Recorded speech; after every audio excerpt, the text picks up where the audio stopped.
नमस्ते बच्चों, मैं सपना आज के लिए आप लोगों को हिंदी पढ़ाऊंगी। हिंदी क्लासेस में आपका स्वागत है। आज हम हिंदी का कुछ बेसिक नॉलेज लेंगे। सबसे पहले शुरू करते हैं भाषा से। भाषा कैसे कहते हैं, सबसे पहले तो हम ये देखेंगे। तो भाषा वह माध्यम होता है जिसके द्वारा हम बोलकर या लिखकर हम अपने मन के भावों और विचारों को दूसरों के सामने व्यक्त कर सकते हैं। तो भाषा के द्वारा हम अपने विचारों का आदान प्रदान करते हैं। ठीक है। फिर भाषा के दो रूप हैं, मौखिक भाषा और लिखित भाषा। मौखिक भाषा के अंतर्गत क्या होता है, जब हम अपने मन के भावों या विचारों को दूसरों के सामने बोलकर प्रकट करते हैं तो भाषा का मौखिक रूप कहलाता है। ठीक है। और लिखित भाषा में जब हम अपने मन के विचारों और भावों को लिखकर किसी के सामने प्रकट करते हैं वह भाषा का लिखित रूप कहलाता है। ठीक है। भाषा की 5 इकाइयां हैं, ध्वनि, वर्ण, शब्द, पद और वाक्य। जब हम बोलते हैं और बोलते समय हमारे मुंह से जो आवाज निकलती है वही कहलाती है ध्वनि। ठीक है। तो ध्वनि क्या होती है, जब हम बोलते हैं और हमारे मुंह से जो आवाज निकलती है वह ध्वनि कहलाती है। अब हम आते हैं वर्ण। वर्ण क्या होता है, वह मूल ध्वनि यानी हमारे मुंह से निकलने वाली ध्वनि है, वह मूल ध्वनि जिसके हम टुकड़े न कर सके वह वर्ण कहलाते हैं। ठीक है। वर्ण के बारे में हम अभी आज पढ़ेंगे। उसके बाद हम देखते हैं शब्द। वर्णों का सार्थक समूह ही शब्द कहलाता है। जब वर्ण अलग अलग है तब तक तो वर्ण है, और जब उन वर्णों को हम जोड़ देते हैं और उसका कोई अर्थ निकलता है तो वह शब्द कहलाता है। तो वर्णों का सार्थक समूह शब्द कहलाता है। फिर हम देखेंगे पद। पद क्या होता है, जब शब्द वाक्य में प्रयुक्त हो जाता है तब पद कहलाता है।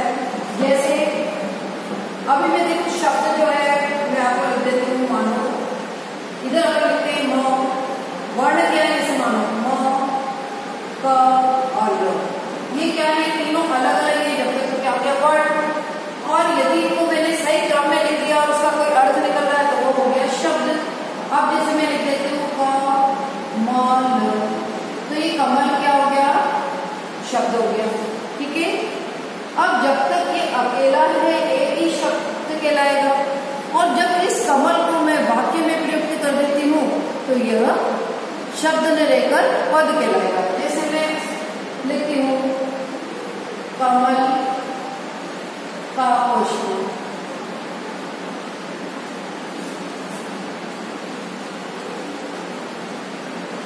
सुंदर है। ठीक है। कमल का पुष्प सुंदर है। अब देखिए यहाँ ये कमल शब्द जो है अब शब्द न रहकर पद कहलाता है। बात समझ में आ गई होगी। जब तक ये अकेला है तब तक शब्द है, और जैसे ही कमल शब्द को मैंने वाक्य के अंदर डाल दिया है ना, वाक्य में प्रयुक्त हो गया, तो अब ये शब्द ने कहलाकर क्या कहलाएगा, पद कहलाएगा। शब्द वाक्य में प्रयुक्त होते ही पद कहलाता है। अब हम आते हैं वाक्य। शब्दों का सार्थक समूह वाक्य कहलाता है, यानी कि कई शब्दों को सही क्रम में रखकर लिखा जाए और उसका कोई अर्थ निकले तो वह वाक्य कहलाएगा। समझ में आ गया। यानी शब्दों का सार्थक समूह वाक्य कहलाता है। क्लियर है। आज हम पढ़ेंगे वर्ण। वर्ण किसे कहते हैं ये मैं अभी आपको बता चुकी हूँ कि वह मूल ध्वनि जिसके हम और टुकड़े न कर सके वर्ण कहलाते हैं। ठीक है। वर्ण के 2 भेद हैं, स्वर और व्यंजन। स्वर हिंदी में कुल 11 होते हैं और व्यंजन 33 होते हैं। ठीक है। अ से औ तक जो है वह स्वर होते हैं। ये सारी जो है वर्णमाला है। आपको पता है स्वर और व्यंजन जितने भी सारे वर्णमाला के अंतर्गत आते हैं। ठीक है। स्वर 11 होते हैं, अ से लेकर औ तक जितने भी वह स्वर होते हैं। और स्वर का प्रयोग हम किसके रूप में करते हैं, मात्राओं के रूप में करते हैं, और ये मात्राएं व्यंजन के साथ लगती है। स्वर का प्रयोग व्यंजन के साथ हम मात्राओं के रूप में करते हैं। ठीक है, अब देखिए अम और अ ये भी वर्णमाला के अंतर्गत आता है, तो अम जो है वह अनुस्वार कहलाता है। अनुस्वार का अर्थ होता है किसी भी शब्द के ऊपर जब हम बिंदी का प्रयोग करते हैं वह अनुस्वार होता है, जैसे संसार, और क्या हो सकता है संतोष, और इसी तरह के अन्य उदाहरण हो सकते हैं। फिर अह जो है विसर्ग के रूप में प्रयोग होता है। अह का प्रयोग विसर्ग के रूप में होता है, जैसे प्रातः काल, और इसकी जो ध्वनि निकलती है वह ह की ध्वनि होती है। जब इसकी ध्वनि निकलती है ना उसको कौन सी ध्वनि होती है? ह की।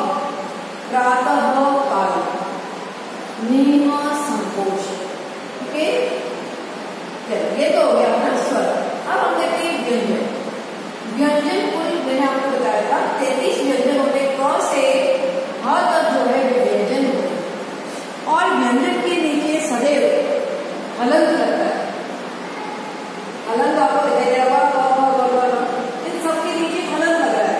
तो हलंत का अर्थ होता है ये वर्ण आधा वर्ण है, पूरा वर्ण नहीं है। जब इसके साथ स्वर जुड़ जाता है तभी पूर्ण वर्ण हो जाता है। तो क से लेकर ह तक जो है वह व्यंजन होते हैं, कुल 33 व्यंजन होते हैं। ठीक है, और व्यंजन के साथ स्वर की मात्रा का प्रयोग करके हम इससे पूर्ण वर्ण बनाते हैं। जैसे देखो क धन आ, क्या बन गया? क। इसी तरह से देखो क धन ई, तो बन गया हमारा की। ठीक है, समझ में आ गया? तो व्यंजन के साथ स्वर का योग होता है तो मात्रा लगाकर और व्यंजन पूरा वर्ण बन जाता है। ठीक है, स्वर का प्रयोग व्यंजन के साथ मात्राओं के रूप में किया जाता है और फिर वह पूर्ण वर्ण बन जाता है। ठीक है, अब हम देखते हैं वर्णमाला में ह के बाद श, त्र और य भी आता है। ये जो है वह व्यंजन नहीं कहलाते, इनको हम बोलेंगे संयुक्त व्यंजन। संयुक्त व्यंजन इसलिए कहेंगे क्योंकि ये दो व्यंजनों के योग से बना है। दो व्यंजनों को मिलाकर इन वर्ण का निर्माण हुआ है। जैसे अपन देखते हैं श, श किससे मिला है? क धन श। त्र किससे बना है? त धन र। और य बना है य धन य। ठीक है, तो इनके योग, दो व्यंजनों के योग से ये वर्ण तैयार हुए हैं, इसलिए इनको तीनों को संयुक्त व्यंजन कहते हैं। क्लियर है? तो आज हम इतना ही पढ़ेंगे। आगे का शब्द जो है, क्योंकि वर्ड हम पढ़ चुके हैं, अब हम शब्द जो है कल शुरू करने, अर्थात अब अपनी जब भी अगली क्लास होगी हम शब्द पढ़ेंगे।